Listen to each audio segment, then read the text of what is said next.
It's the TV people who run the world. And I just got orders that I'm supposed to be here, not there. Well, the last talk I gave at this forum was on a light, pleasant topic. It was about how humans are an endangered species, and they're, given the nature of their institutions, they're likely to destroy themselves in a fairly short time. So this time there's a little relief, and we have a pleasant topic instead, the new war on terror. Fortunately, the world keeps coming up with things that make it more and more horrible as we proceed. I'm going to assume two conditions for this talk. The first one is just what I assume to be a recognition of fact. That is that the events of September 11th were a horrendous atrocity, probably the most devastating instant human toll of any crime in history outside of war. The second has to do with the goal. Second assumption has to do with the goal. I'm assuming that our goal is that we're interested in reducing the likelihood of such crimes, whether they're against us or against someone else. If you don't accept those two assumptions, then what I say will not be addressed to you. If we do accept them, then a number of questions arise, closely related ones, which merit a good deal of thought. One question, and by far the most important one, is what is happening right now? Implicit in that is what we can do about it. Second, has to do with the very common assumption that what happened on September 11th is a historic event, one which will change history. I tend to agree with that. I think it's true. It was a historic event, and the question we should be asking is exactly why. The third question has to do with the title, the war against terrorism. Exactly what is it? And there's a related question, namely, what is terrorism? Fourth question, which is narrower but important, has to do with the origins of the crimes of September 11th. And the fifth question that I want to talk a little about is what policy options there are in fighting this war against terrorism and dealing with the situations that led to it. Say a few things about each. Glad to go beyond in discussion, or don't hesitate to bring up other questions. These are the ones that come to my mind as prominent, but you may easily and plausibly have other choices. Well, let's start with right now. I'll talk about the situation in Afghanistan. I'll just keep to uncontroversial sources like the New York Times. According to the New York Times, there are 7 to 8 million people in Afghanistan on the verge of starvation. That was true actually before September 11th. They were surviving on international aid. On September 16th, the Times reported, I'm quoting it, that the United States demanded from Pakistan the elimination of truck convoys that provide much of the food and other supplies to Afghanistan's civilian population. As far as I could determine, there was no reaction in the United States, or for that matter in Europe. I was on national radio all over Europe the next day. There was no reaction in the United States or in Europe, to my knowledge, to the demand to impose massive starvation on millions of people. The threat of military strikes right after September, around that time, forced the removal of international aid workers that crippled the assistance programs. Actually, I'm quoting again from the New York Times. Refugees reaching Pakistan after arduous journeys from Afghanistan are describing scenes of desperation and fear at home as the threat of American-led military attacks turns their long-running misery into a potential catastrophe. The country was on a lifeline, and we just cut the line. quoting an evacuated aid worker in the New York Times Magazine. The World Food Program, the UN program, which is the main one by far, were able to resume after 3 weeks. In early October, they began to resume at a lower level, resume food shipments. They don't have international aid workers within, so the distribution system's hampered. That was suspended as soon as the bombing began. They then resumed, but at a lower pace, while aid agencies leveled scathing condemnations of U.S. airdrops, condemning them as propaganda tools, which are probably doing more harm than good.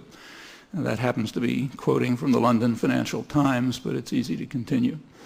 After the first week of bombing, the New York Times reported in a back page inside a column on something else that by the arithmetic of the United Nations, there will soon be 7.5 million Afghans in acute need of even a loaf of bread, and there are only a few weeks left before the harsh winter will make deliveries to many areas totally impossible. Continuing to quote, but with bombs falling, the delivery rate is down to one-half of what is needed.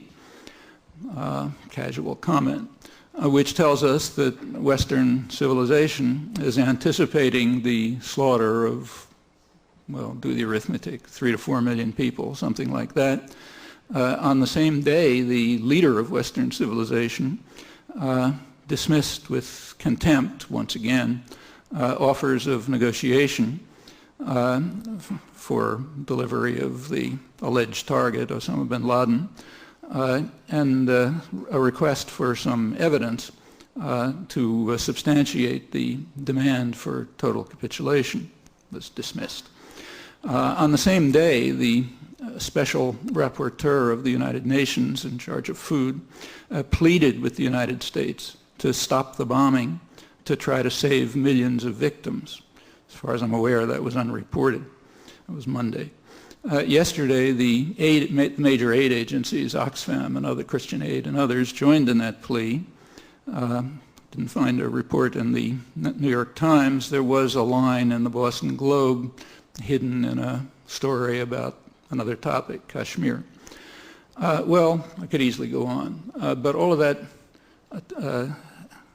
first of all, indicates to us what's happening. It looks like what's happening is some kind of silent genocide. It also gives a good deal of insight into the elite culture, the culture that we're part of. It indicates that what will happen, we don't know, but plans are being made and programs implemented on the assumption that they may lead to the death of several million people in the next couple of weeks. Very casually, with no comment, no particular thought about it. That's just kind of normal. Here, and in a good part of Europe, not in the rest of the world. In fact, not even in much of Europe. So if you read the Irish press or the press in Scotland, say, that close, reactions are very different. Well, that's what's happening now. What's happening now is very much under our control. We can do a lot to affect what's happening, and that's roughly it. Let's turn to the slightly more abstract questions, forgetting for the moment that we're in the midst of apparently trying to murder 3 or 4 million people. Not Taliban, of course, they're victims. Let's go back, turn to the question of the historic event that took place in September 11th. And as I said, I think that's correct. It was a historic event. Not, unfortunately, because of its scale. Unpleasant to think about, but in terms of the scale, it's not that unusual. I did say it's the worst, probably the worst instant human toll of any crime, and that may be true. But there are terrorist crimes with effects a bit more drawn out that are much more extreme, unfortunately. Nevertheless, it's a historic event because there was a change. The change was the direction in which the guns were pointing. That's new, radically new. So it takes a U.S. history The last time that the national territory of the United States was under attack, or for that matter even threatened, was when the British burned down Washington in 1814. There have been it was common to bring up Pearl Harbor, but that's not a good analogy. The Japanese, whatever you think about it, the Japanese bombed military bases in 2 U.S. colonies, not the national territory. Colonies which had been taken from their inhabitants in not a very pretty way. This is the national territory that's been attacked on a large scale. You can find a few fringe examples, but this is unique. During these close to 200 years, the United States, expelled or mostly exterminated the indigenous population, it's many million people, conquered half of Mexico, carried out depredations all over the region, Central America, and sometimes beyond, conquered Hawaii and the Philippines, killing several 100,000 Filipinos in the process. Since the Second World War, it's extended its reach around the world in ways I don't have to describe, but it was always killing someone else. The fighting was somewhere else. It was others who were getting slaughtered, not here, not the national territory. In the case of Europe, the change is even more dramatic because its history is even more horrendous than ours. We are an offshoot of Europe, basically.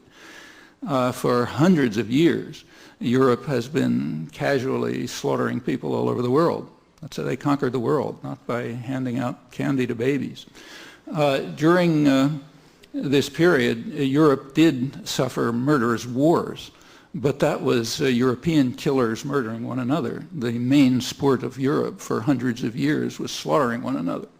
The only reason it came to an end in 1945 had nothing to do with democracies not making war on each other and other fashionable notions. It had to do with the fact that everyone understood that the next time they play the game, it's going to be the end for the world, because the Europeans, including us, had developed such massive weapons of destruction that game just has to be over.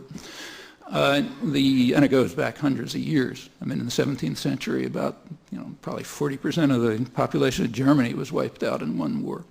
But during this whole bloody, murderous period, it was Europeans slaughtering each other and Europeans slaughtering people elsewhere.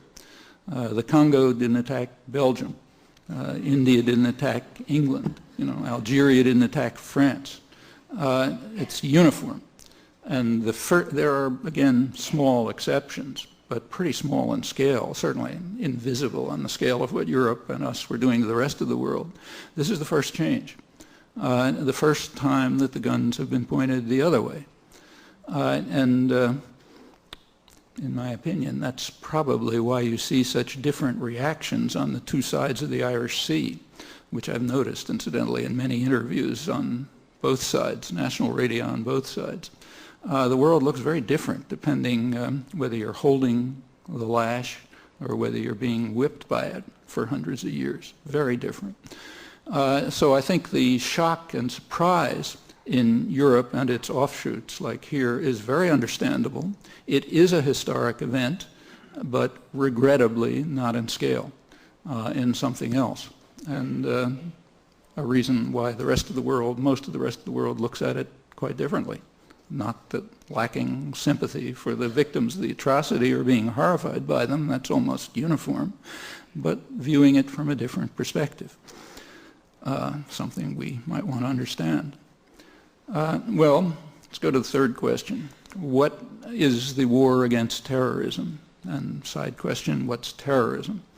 The war against terrorism has been described in high places as a struggle against a plague, a cancer, which is spread by barbarians, by depraved opponents of civilization itself.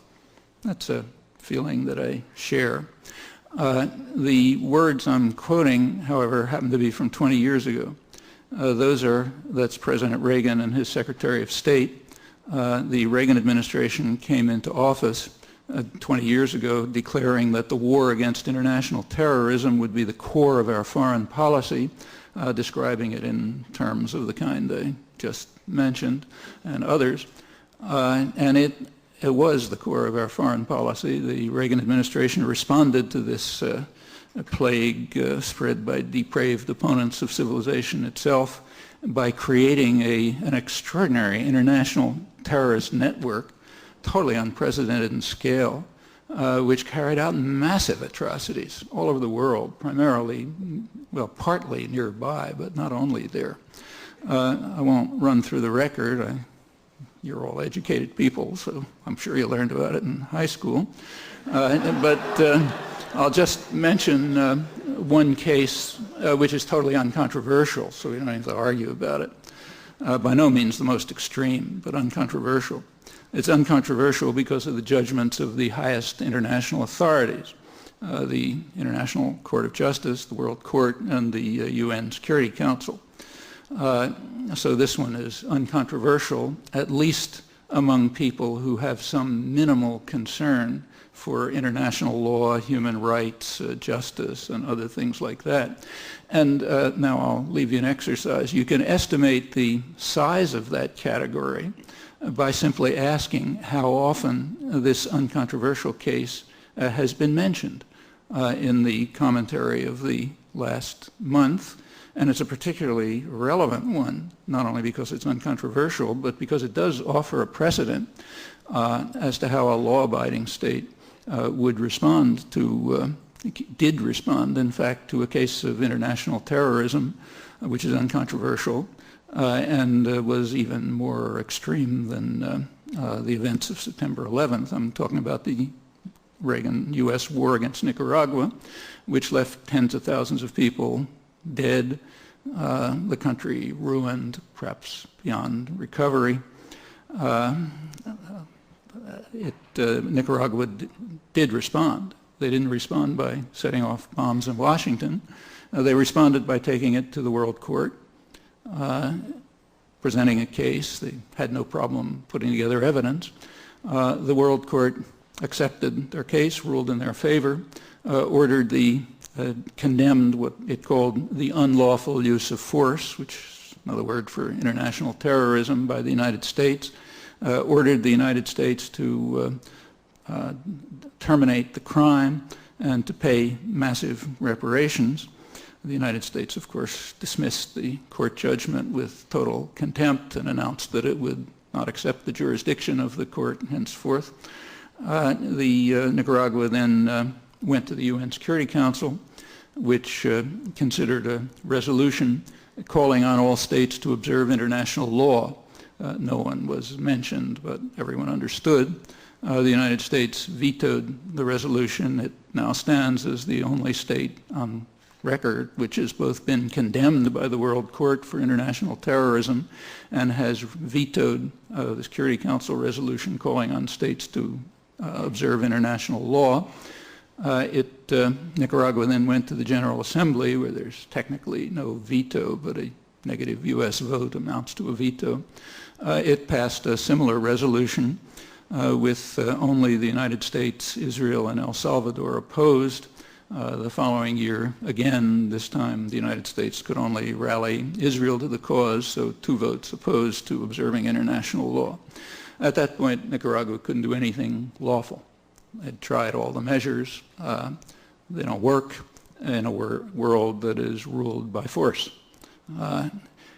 This case, I would say, is uncontroversial, but it's by no means the most extreme. It's also we gain a lot of insight into our own culture and society and what's happening now by asking how much we know about all this and how much we talk about it, how much you learn about it in school, how much it's all over the front pages. And this is only the beginning. The United States responded to the World Court and the Security Council by immediately escalating the war very quickly, and that was a bipartisan decision, incidentally. The terms of the war were also changed. For the first time, there were official orders given, to the terrorist army to attack what are called soft targets, meaning undefended civilian targets, and to keep away from the Nicaraguan army. They were able to do that because the United States had total control of the air over Nicaragua and was able to, the mercenary army was supplied with advanced communication equipment. It wasn't a guerrilla army in the normal sense, and could get instructions about the disposition of Nicaraguan army forces so they could attack agricultural collectives, health clinics, and so on, soft targets with impunity. Those were the official orders. What was the reaction? It was known, and there was a reaction to it.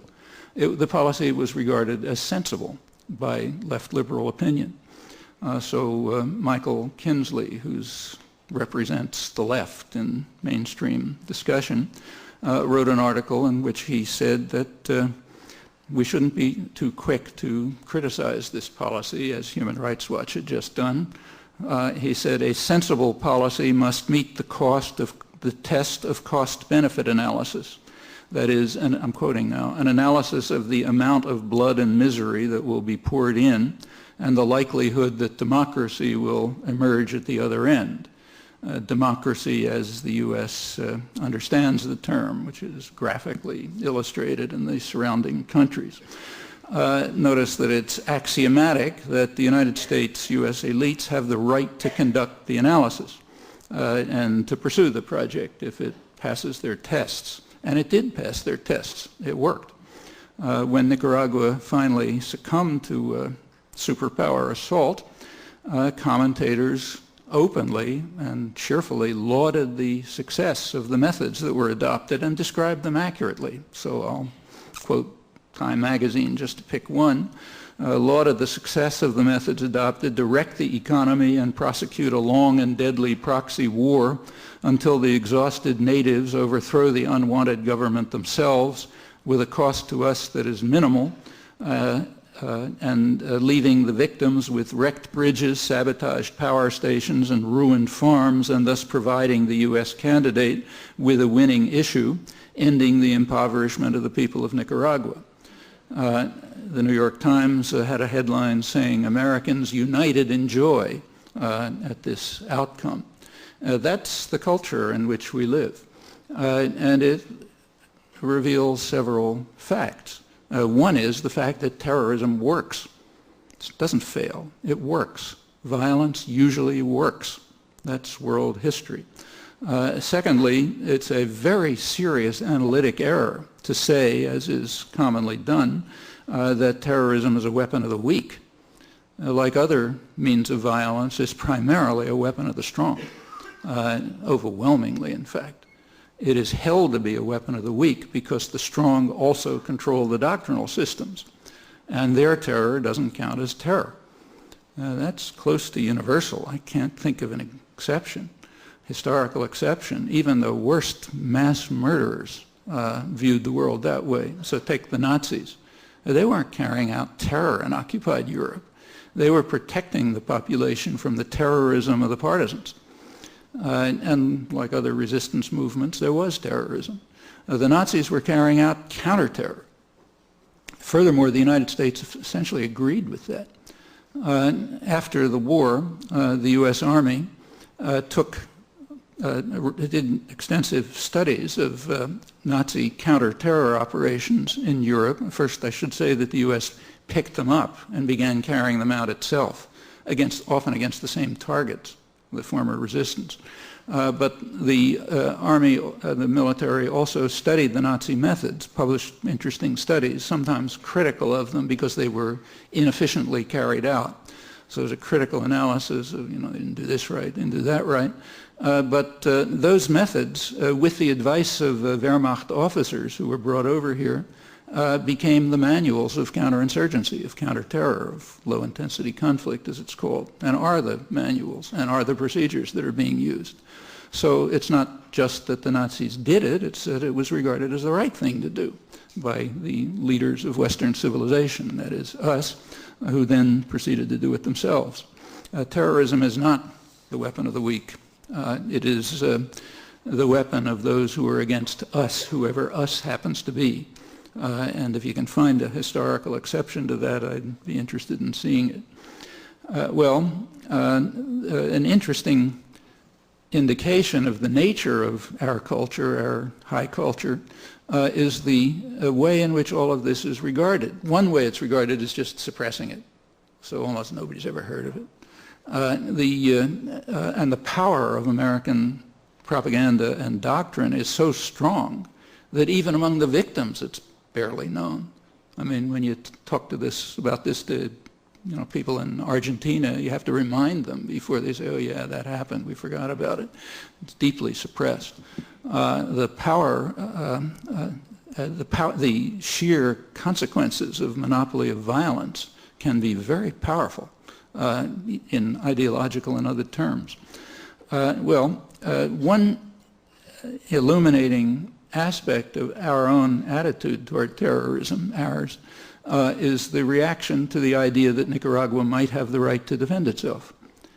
Actually, I went through this in some detail with database searches and that sort of thing.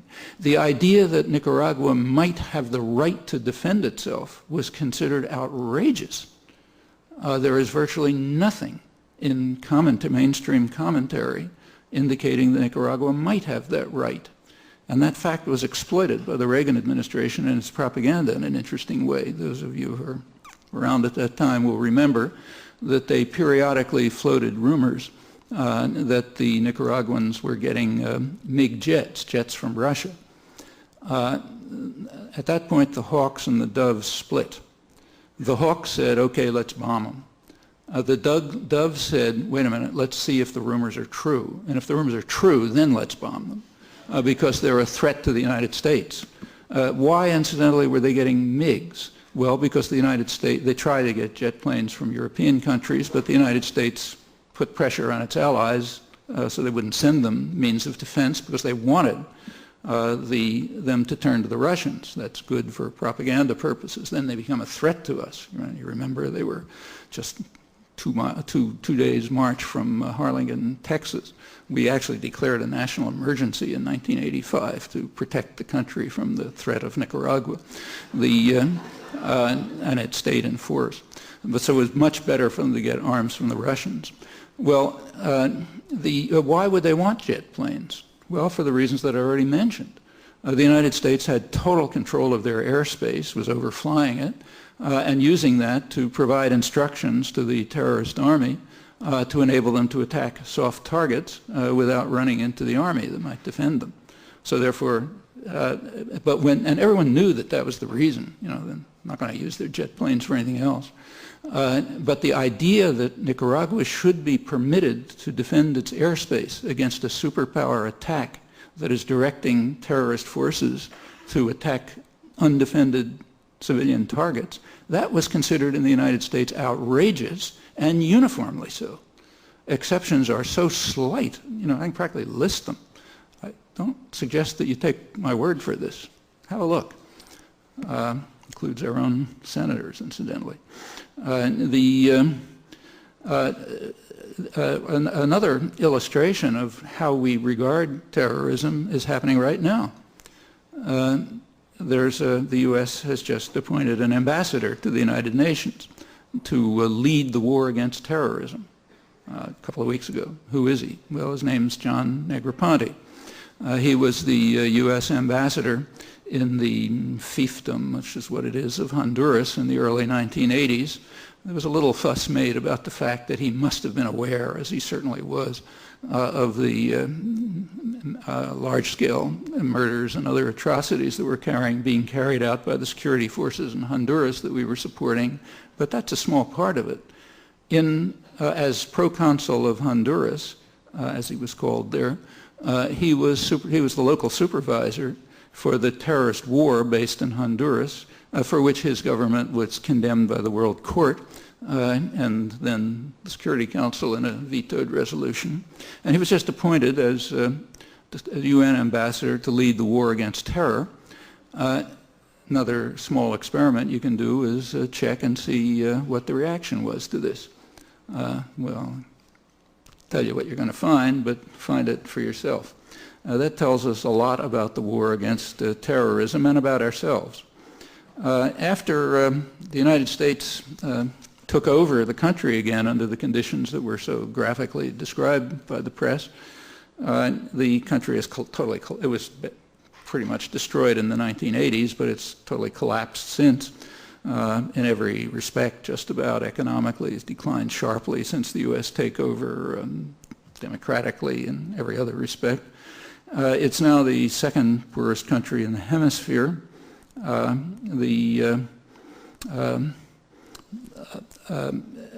should say, I'm not going to talk about it, but I mentioned that I picked up Nicaragua because it's an uncontroversial case. If you look at the other states in the region, the state terror was far more extreme. And it again traces back to Washington, and that's by no means all. It was happening elsewhere in the world too. So if take, say, Africa, during the Reagan years alone, South African attacks backed by the United States and Britain, South African, U.S., UK-backed South African attacks against the neighboring countries killed about 1.5 million people and left $60 billion of damage and countries destroyed. And if we go around the world, we can add more examples. That was the war, the first war against terror, of which I've given a small sample. Are we supposed to pay attention to that or kind of think that that might be relevant? After all, it's not exactly ancient history. Well, evidently not, as you can tell by looking at the current discussion of the war on terror, which has been the leading topic for the last month.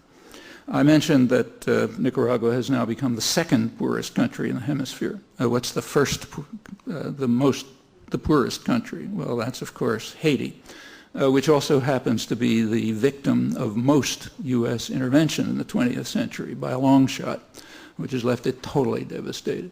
It's the poorest country. Nicaragua is second ranked in degree of U.S. intervention in the 20th century. It's the second poorest. Actually, it's vying with Guatemala. They interchange every year or two as to who's the second poorest, and they also vie as to which is the leading target of U.S. military intervention. We're supposed to think that all of this is some sort of accident, has nothing to do with anything that happened in history, maybe. The worst human rights violator in the 1990s is Colombia by a long shot.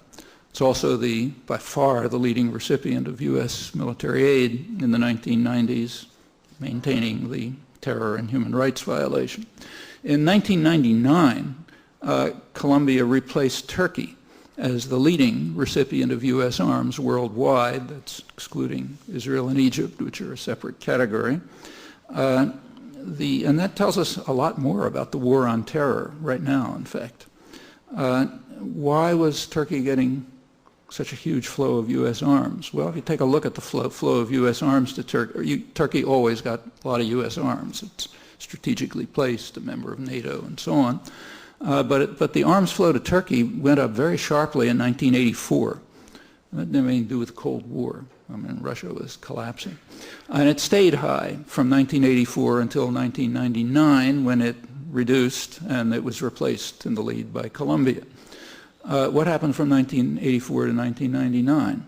Well, in 1984, Colombia launched a major terrorist war against the Kurds in southeastern Turkey.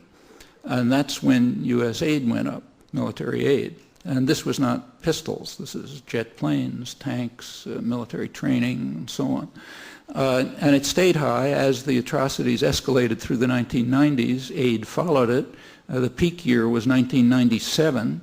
In 1997, U.S. military aid to Turkey was more than in the entire period, 1950 to 1983, that is the Cold War period, which is an indication of how much the Cold War has affected policy. And the results were awesome. This led to 2 to 3 million refugees, some of the worst ethnic cleansing of the late 1990s, tens of thousands of people killed, 3,500 towns and villages destroyed, way more than Kosovo, even under NATO bombs. And the United States is providing 80% of the arms, increasing as the atrocities increased, peaking in 1997. It declined in 1999 because, once again, terror worked, as it usually does, when carried out by its major agents, namely the powerful. So by 1999, Turkish terror, called, of course, counter-terror, but as I said, that's universal. It worked. Therefore, Turkey was replaced by Colombia, which had not yet succeeded in its terrorist war, and therefore had to move into first place as recipient of U.S. arms. Well, what makes this all particularly striking is that all of this was taking place right in the midst of a huge flood of self-congratulation on the part of Western intellectuals, which probably has no counterpart in history. I mean, you all remember it was just a couple of years ago. Massive self-adulation about how for the first time in history we are so magnificent that we're standing up for principles and values and dedicated to ending inhumanity everywhere and the new era of this and that and so on and so forth.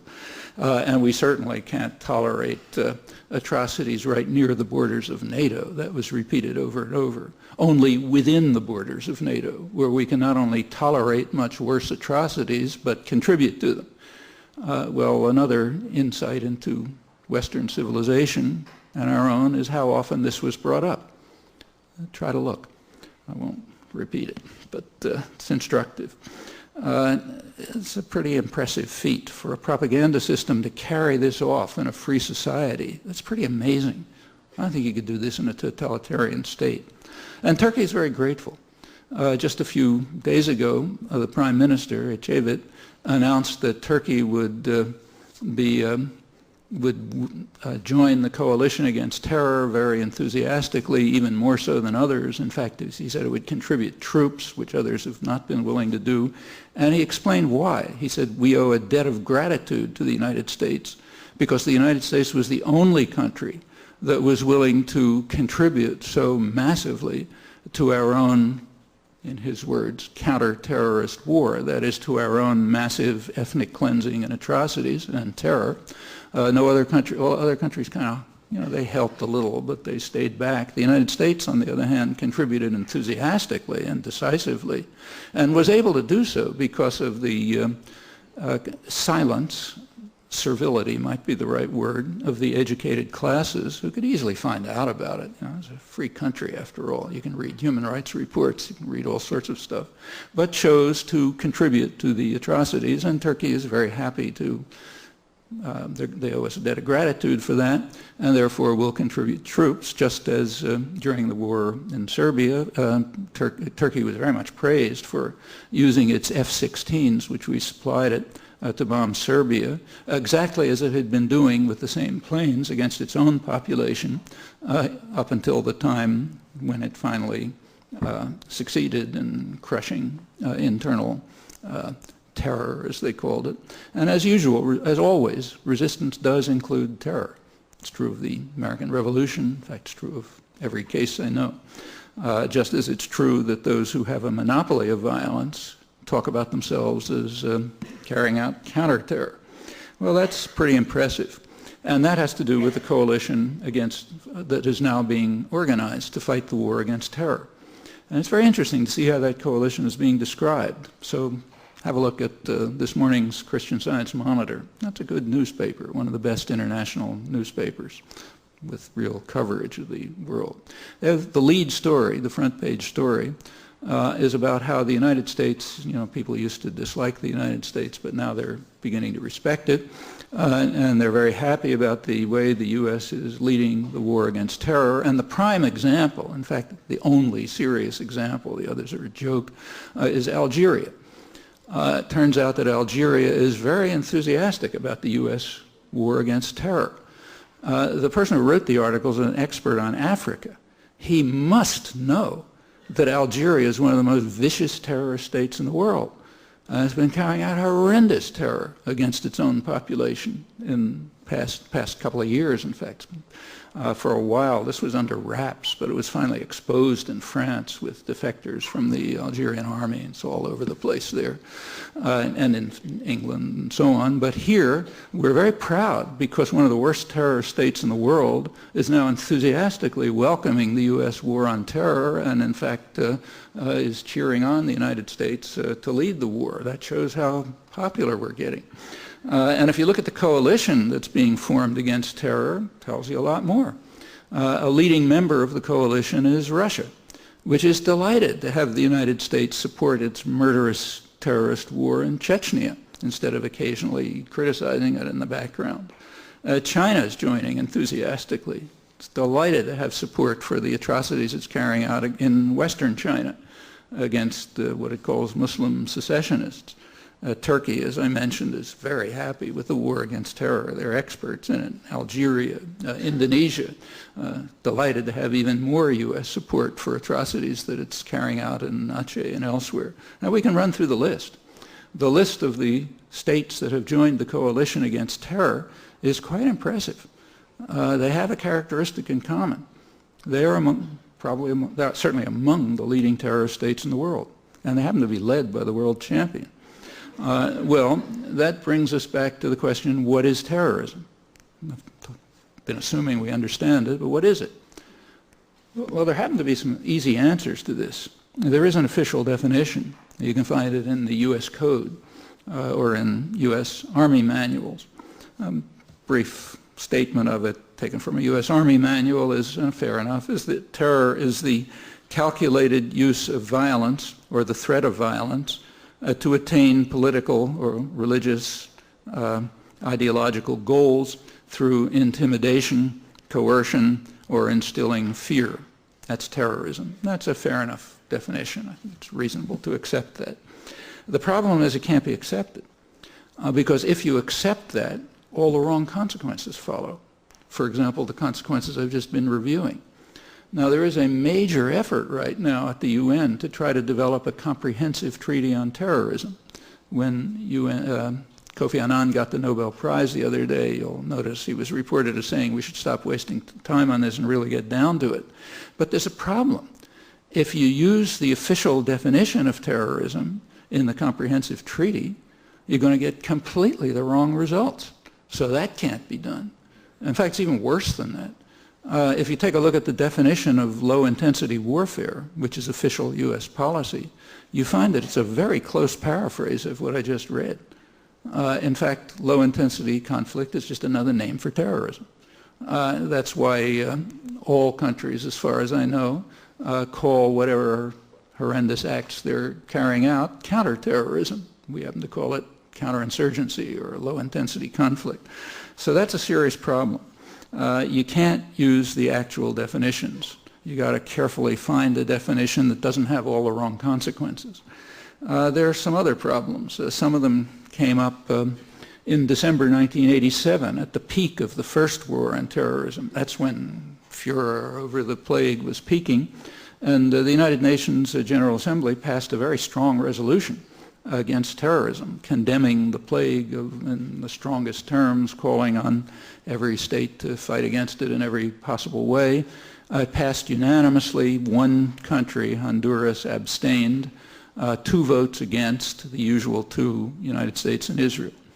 Why should the United States and Israel vote against a major resolution condemning terrorism in the strongest terms? In fact, pretty much the terms that the Reagan administration was using. Well, there's a reason. There was one paragraph in that long resolution which said that nothing in this resolution infringes on the rights of people struggling against racist and colonialist regimes or foreign military occupation to continue their resistance with the assistance of other states outside in their just cause.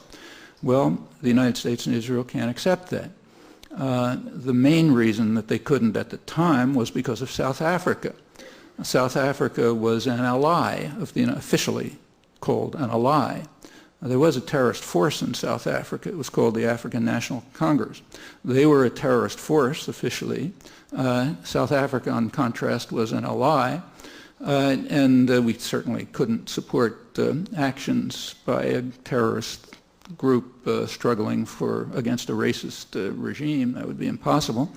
And of course there's another one, namely the Israeli-occupied territories, and now going into its 35th year, supported primarily by the United States, been blocking a diplomatic settlement for 30 years now, it still is. And you can't have There was another one at the time. Israel was occupying southern Lebanon and was being combated by what the U.S. calls a terrorist force, Hezbollah, which in fact succeeded in driving Israel out of Lebanon. And you can't allow anyone to struggle against a military occupation when it's one that we support. So therefore the U.S. and Israel had to vote against the major UN resolution on terrorism. And I mentioned before that a U.S. vote against is essentially a veto, which is only half the story. It also vetoes it from history. So none of this was ever reported, and none of it appears in the annals of terrorism. You look at the scholarly work on terrorism and so on, nothing that I've just mentioned appears. The reason is it's got the wrong people holding the guns. You have to carefully hone the definitions and the scholarship and so on so that you come out with the right conclusions. Otherwise, it's not respectable scholarship and honorable journalism. These are some of the problems that are hampering the effort to develop a comprehensive treaty against terrorism. Maybe we should have an academic conference or something to try to see if you can figure out a way of defining terrorism so that it comes out with just the right answers, not the wrong answers. That won't be easy. Well, let's drop that and turn to the fourth question. What are a narrow one, what are the origins of the September 11th crimes? Here we have to make a distinction between two categories which shouldn't be run together. One is the actual agents of the crime. The other is kind of a reservoir of at least sympathy, sometimes support, that they appeal to even among people who very much oppose the criminals and the actions. And those are two different things. Well, with regard to the perpetrators, in a certain sense, we're not really clear. The United States either is unable or unwilling to provide any evidence, any meaningful evidence. There was a sort of a play a week or two ago when Tony Blair was set up to try to present it. I think I don't exactly know what the purpose of this was, maybe so that the U.S. could look as though it's holding back on some secret evidence that it can't reveal, or that Tony Blair could strike proper Churchillian poses or something or other. Whatever the PR reasons were, he gave a presentation which was, in serious circles, considered so absurd that it was barely even mentioned. So the Wall Street Journal, for example, one of the more serious papers, had a small story on page 12, I think, in which they pointed out that there isn't much evidence, and then they quoted some high U.S. official as saying it doesn't even matter whether there's any evidence because we're going to do it anyway. So why bother with the evidence? The more ideological press, like the New York Times and others, they had big front page headlines. But the Wall Street Journal reaction was reasonable, and if you look at the evidence, so-called evidence, you can see why. But let's assume it's true. I mean, it was astonishing to me how weak the evidence was. I mean, I sort of thought you could do better than that without any intelligence service. In fact, remember, this was after weeks of the most intensive investigation in history of all the intelligence services of the Western world working overtime trying to put something together. And it was a prima facie, it was a very strong case even before you had anything. And it ended up about where it started, with a prima facie case. So let's assume it's true. So let's assume that, as looked obvious the first day, still does, that the actual perpetrators come from the radical Islamic, here called fundamentalist, networks, of which the bin Laden network is undoubtedly a significant part. Whether they were involved or not, nobody knows. It doesn't really matter much. But that's the background, those networks. Well, where do they come from? Well, we know all about that.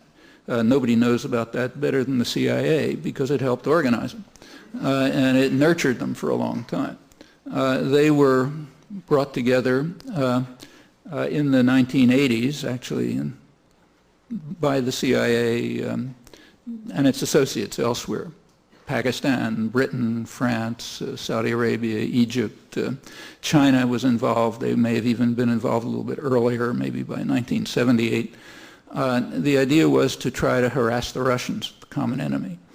According to President Carter's National Security Advisor, Zbigniew Brzezinski, the U.S. got involved in mid-1979. You remember, just to put the dates right, that Russia invaded Afghanistan in December 1979. Okay. According to Brzezinski, the U.S. support for the Mujahideen fighting against the government began in 6 months earlier, and he's very proud of that. He says we drew the Russians into, in his words, an Afghan trap by supporting the Mujahideen, getting them to invade, getting into the trap. Then we could develop this terrific mercenary army, not a small one, maybe 100,000 men or so, bringing together the best killers they could find, who were radical Islamist fanatics from around North Africa, Saudi Arabia, anywhere they can find them. They're often called the Afghanis, but many of them, like bin Laden, were not Afghans. They were brought by the CIA and its friends elsewhere. Whether Brzezinski is telling the truth or not, I don't know. He may have been bragging. He's apparently very proud of it, knowing the consequences, incidentally. But maybe it's true. We'll know someday if the documents are ever released. Anyway, that's his perception. By January 1980, it's not even in doubt. The U.S. was organizing the Afghanis and this massive military force to try to cause the Russians maximal trouble. It was a legitimate thing for the Afghans to fight the Russian invasion, but the U.S. intervention was not helping the Afghans. In fact, it helped destroy the country and much more. The Afghanis, so-called, had their own. It did force the Russians to withdraw, finally, although many analysts believe it probably delayed their withdrawal because they were trying to get out already. Anyway, whatever. They did withdraw. Meanwhile, the terrorist forces that the CIA was organizing, arming, and training, were pursuing their own agenda right away. It was no secret. One of their first acts was in 1981 when they assassinated the president of Egypt, who was one of the most enthusiastic of their creators. In 1983, one suicide bomber, who may or may not have been connected, it's pretty shadowy, nobody knows, but one suicide bomber drove the U.S. Army military out of Lebanon. And it continued. They have their own agenda. They're happy, the U.S. was happy to mobilize them to fight its cause, but meanwhile they're doing their own thing, and they were very clear about it. After 1989, when the Russians had withdrawn, they simply turned elsewhere. Since then, they've been fighting in Chechnya, in Western China, and Bosnia, Kashmir, Southeast Asia, North Africa, all over the place. They're telling us just what they think. I mean, the United States wants to silence the one free television channel in the Arab world because it's broadcasting a whole range of things, from Powell over to Osama bin Laden. So the U.S. is now joining the repressive regimes of the Arab world to try to shut it up. But if you listen to it, if you listen to what bin Laden says, it's worth it. I mean, there are plenty of interviews. And there are plenty of interviews by leading Western reporters, if you don't want to listen to his own voice, Robert Fisk and others. And what he's been saying is pretty consistent for a long time. He's not the only one, though maybe he's the most eloquent. It's not only consistent over a long time, it's consistent with their actions. So there's every reason to take it seriously. Their prime enemy is the what they call the corrupt and oppressive, authoritarian, brutal regimes of the Arab world. And when they say that, they get quite a resonance in the region. They also want to defend, and they want to replace them by properly Islamist governments. That's where they lose the people of the region. But up till then, they're with them. From their point of view, even Saudi Arabia, the most extreme fundamentalist state in the world, I suppose, short of the Taliban, which is an offshoot, even that's not Islamist enough for them, has even more than that. Okay, at that point they get very little support, but up until that point they get plenty of support.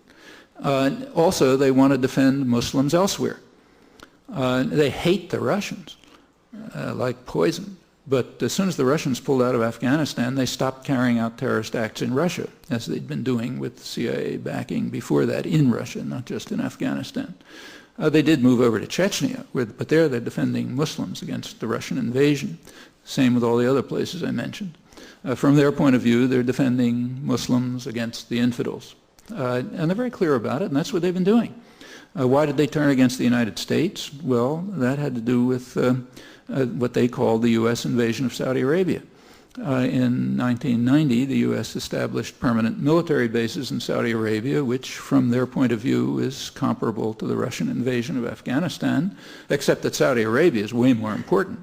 That's the home of the holiest sites of Islam. And that's when their activities turned against the United States. You recall that in 1993, they tried to blow up the World Trade Center. Got part of the way, but not the whole way, and that was only part of it. The plans were to blow up the UN building, the Holland and Lincoln tunnels, the FBI building. I think there were others on the list. Well, they sort of got part way, but not all the way. The person who was jailed for that, finally, among the people who was jailed, was an Egyptian cleric who had been brought into the United States over the objections of the Immigration Service, thanks to the intervention of the CIA, which wanted to help out their friend. A couple of years later, he was blowing up the World Trade Center. And this has been going on all over. I'm not going to run through the list, but it's kind of, I mean, you can, you might as well, if you want to understand it, it's consistent.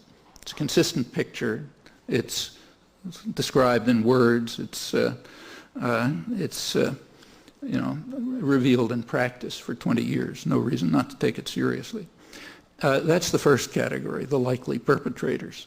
What about the reservoir of support? Well, it's not hard to find out what that is.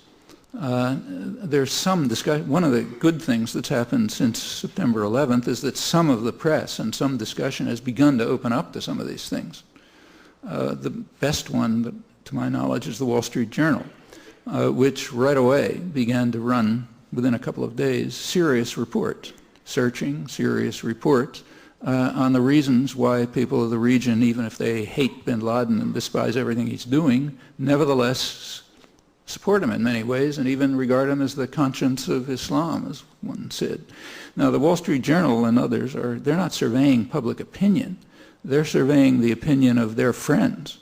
Bankers, professionals, international lawyers, businessmen tied to the United States, people who they interview in McDonald's restaurants, which is an elegant restaurant there, wearing fancy American clothes. That's the people they're interviewing because they want to find out what their attitudes are. And their attitudes are very explicit and very clear, and in many ways consonant with the message of bin Laden and others. They are very angry at the United States because of its support of authoritarian and brutal regimes, its intervention to block any move towards democracy, its intervention to stop economic development, its policies of devastating the civilian society of Iraq while strengthening Saddam Hussein. And they remember, even if we prefer not to, that the United States and Britain supported Saddam Hussein right through his worst atrocities, including the gassing of the Kurds. Bin Laden brings that up constantly, and they know it, even if we don't want to. And of course, their support for the Israeli military occupation, which is harsh and brutal. It's now in its 35th year. The U.S. has been providing the overwhelming economic, military, and diplomatic support for it, and still does. And they know that, and they don't like it. They, especially when that's paired with U.S. policy toward Iraq, toward the Iraqi civilian society, which is getting destroyed. Okay, those are the reasons, roughly. And when bin Laden gives those reasons, yeah, people recognize it and support it. Now, that's not the way people here like to think about it, at least educated liberal opinion. They like the following line, which has been all over the press, mostly from left liberals, incidentally. I haven't done a real study, but I think right-wing opinion has generally been more honest. But if you look at, say, at the New York Times, first op-ed they ran by Ronald Steele, a serious left liberal intellectual. He asked, why do they hate us? This is the same day, I think, that the Wall Street Journal was running the survey on why they hate us. So he says, they hate us because we champion a new world order of capitalism, individualism, secularism, and democracy that should be the norm everywhere. That's why they hate us. Same day, the Wall Street Journal is surveying the opinions of bankers, professionals, international lawyers, and saying, look, we hate you because you're blocking democracy, you're preventing economic development, you're supporting brutal regimes, terrorist regimes, and you're doing these horrible things in the region. A couple of days later, Anthony Lewis, way out on the left, explained that the terrorists seek only apocalyptic nihilism, nothing more, and nothing we do matters. The only consequence of our actions, he says, that could be harmful is that it makes it harder to join, for Arabs to join in the coalition's anti-terrorism effort. But beyond that, everything we do is irrelevant. Well, that's got the advantage of being sort of comforting, makes you feel good about yourself and how wonderful you are. It enables us to evade the consequences of our actions. It has a couple of defects. One is it's totally at variance with everything we know. And another defect is it's a perfect way to ensure that you escalate the cycle of violence. If you want to live with your head buried in the sand and pretend they hate us because they're opposed to globalization, that's why they killed Sadat 20 years ago and fought the Russians and tried to blow up the World Trade Center in 1993. And these are all people who are right in the midst of what they corporate globalization. But if you want to believe that, yeah, it's comforting. And it's a great way to make sure that violence escalates. That's tribal violence. You did something to me, I'll do something worse to you. I don't care what the reasons are, and we just keep going that way. That's a way to do it. Pretty much straight left liberal opinion. What are the policy options? Well, there are a number. A narrow policy option from the beginning was to follow the advice of really far-out radicals like the Pope, and Vatican immediately said, look, it's a horrible terrorist crime. In the case of a crime, you try to find the perpetrators, you bring them to justice, you try them, you don't kill innocent civilians. Like if somebody robs my house and I think the guy who did it is probably in a neighborhood across the street, I don't go out with an assault rifle and kill everybody in that neighborhood. That's not the way you deal with a crime, whether it's a small crime like this one or a really massive one like the U.S. terrorist war against Nicaragua and even worse ones and others in between. And there are plenty of precedents for that. In fact, I mentioned a precedent, Nicaragua, a lawful state, a law-abiding state, which is presumably why we had to destroy it, which followed the right principles. Now, of course, it didn't get anywhere because it was running up against a power that wouldn't allow lawful procedures to be followed. But if the United States tried to pursue them, nobody would stop it. In fact, everyone would applaud. And there are plenty of other precedents. When the IRA set off bombs in London, which was a pretty serious business, Britain could, apart from the fact that it was unfeasible, let's put that aside, one possible response would have been to destroy Boston, which is the source of most of the financing, and of course to wipe out West Belfast. Well, quite apart from feasibility, there would have been criminal idiocy. The way to deal with it was pretty much what they did. Find the perpetrators, bring them to trial, and look for the reasons. Because these things don't come out of nowhere. They come out of something. And whether it's a crime in the streets or a monstrous terrorist crime or anything else, there's reasons. And usually if you look at the reasons, some of them are legitimate and ought to be addressed independently of the crime. They ought to be addressed because they're legitimate. And that's the way you deal with it. There's many such examples. But there are problems with that. One problem is that the United States does not recognize the jurisdiction of international institutions, so it can't go to them. It has rejected the jurisdiction of the World Court. It's refused to ratify the International Criminal Court. It's powerful enough to set up a new court if it wants, so that wouldn't stop anything. But there's a problem with any kind of a court, namely you need evidence. You go to any kind of court, you're going to need some kind of evidence, not Tony Blair talking on television. And that's very hard. It may be impossible to find. It could be that the people who did it killed themselves.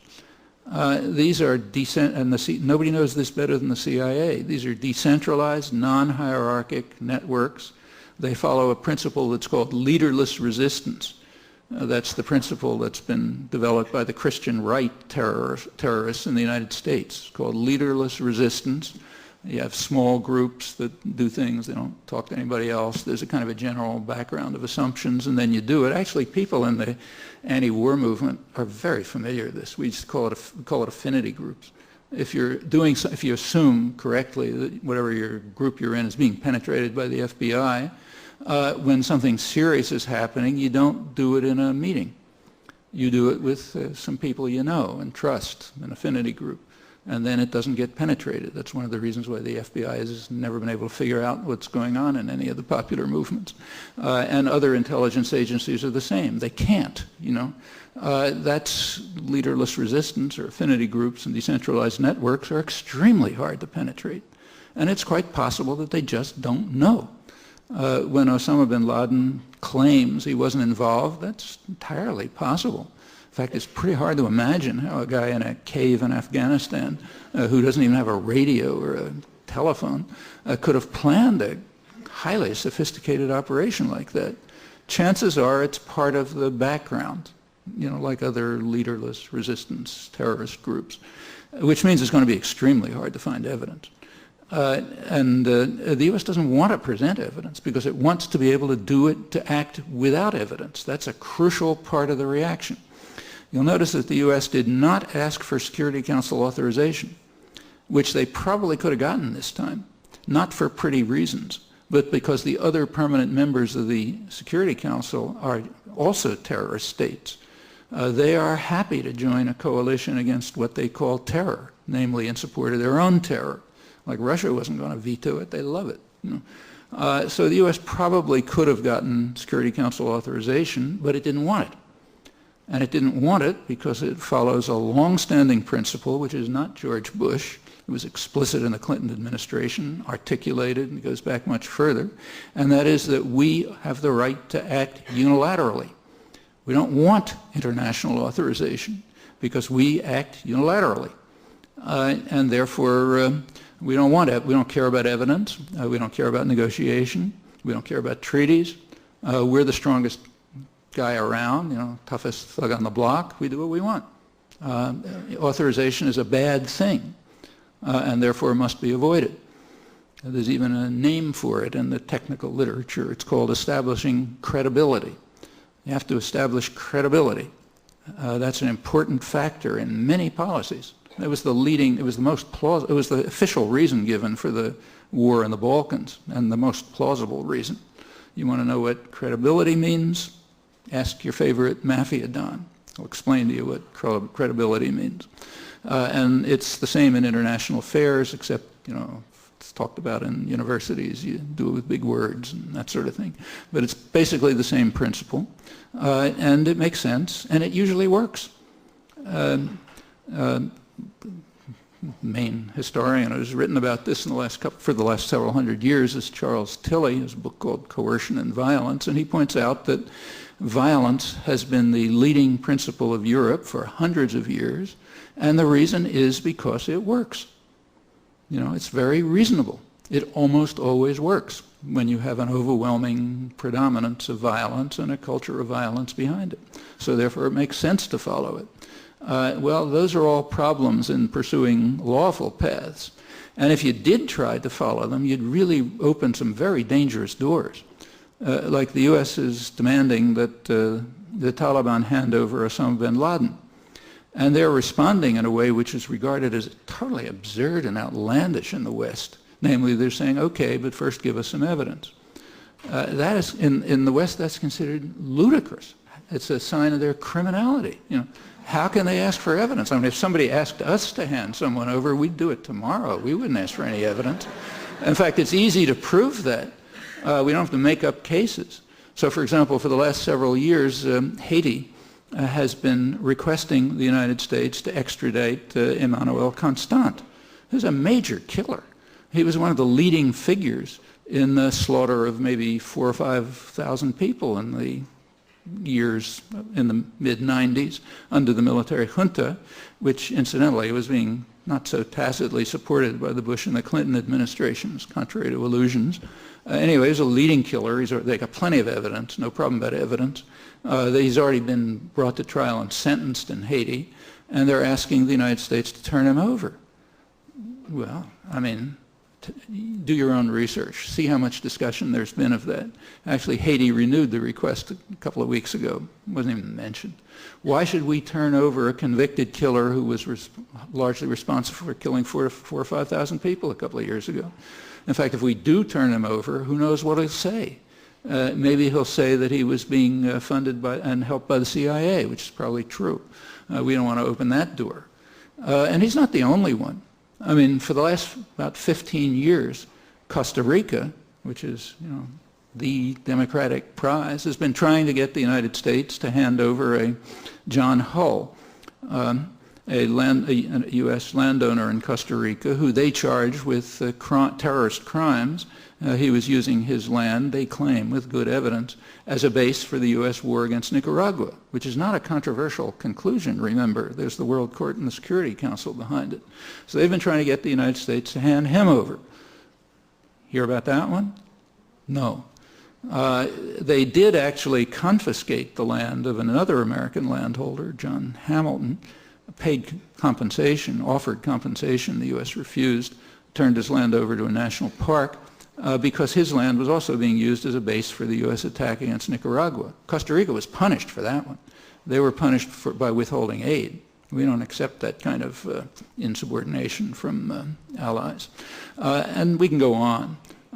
If you open the door to questions about extradition, it leads in very unpleasant directions, so that can't be done. Well, what about reactions in Afghanistan? The initial proposal, the initial rhetoric, was for a massive assault, which would kill many people visibly, and also an attack on other countries of the region. Well, the Bush administration wisely backed off from that. They were being told by every foreign leader, NATO, everyone else, every specialist, I suppose their own intelligence agencies, that would be the stupidest thing they could possibly do. It would simply be like opening recruiting offices for bin Laden all over the region. That's exactly what he wants, and it would be extremely harmful to their own interests. So they backed off that one. They're turning to what I described earlier, which is a kind of silent genocide. Well, I already said what I think about it. And I don't think anything has to be said. You can figure it out if you do the arithmetic. Is a sensible proposal, which is kind of on the verge of being considered, but it's been sensible all along, and is being called for by expatriate Afghans and allegedly tribal leaders internally, is for a UN initiative, which would keep the Russians and the Americans out of it, totally. These are the two countries that have practically wiped the country out in the last 20 years. They should be out of it. They should provide massive reparations, but that's their only role. A UN initiative to bring together elements within Afghanistan that would try to construct something from the wreckage. It's conceivable that that could work with plenty of support and no interference. If the U.S. insists on running it, you might as well quit. We have a historical record on that one. You'll notice that the name of this operation, remember at first it was going to be a crusade, but they backed off that because PR agents told them that wouldn't work. And then it was going to be infinite justice, but the PR agents said, wait a minute, you're sounding like you're divinity, so that wouldn't work. And then it was changed to enduring freedom. We know what that means, but nobody has yet pointed out, fortunately, that there's an ambiguity there. To endure means to suffer. And there are plenty of other people around the world who have endured what we call freedom. Again, fortunately, we have a very well-behaved, educated class, so nobody has yet pointed out this ambiguity. But if it's done, there'll be another problem to deal with.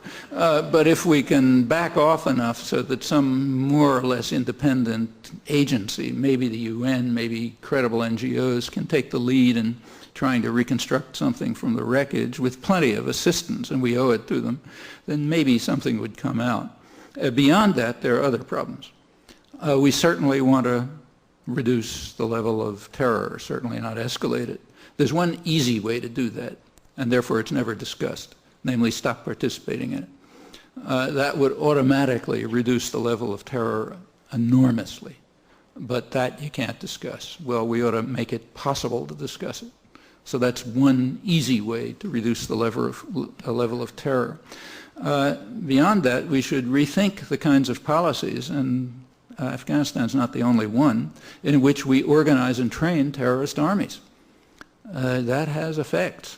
We're seeing some of the effects now. September 11th is one. Rethink it. Rethink the policies that are creating a reservoir of support. Exactly what the bankers and lawyers and so on are saying in places like Saudi Arabia, and on the streets it's much more bitter, as you can imagine.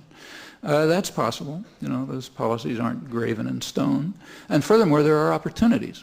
It's hard to find many rays of light in the last couple of weeks, but one of them is that there is an increased openness. Lots of issues are open for discussion, even in elite circles, certainly among the general public, that were not a couple of weeks ago.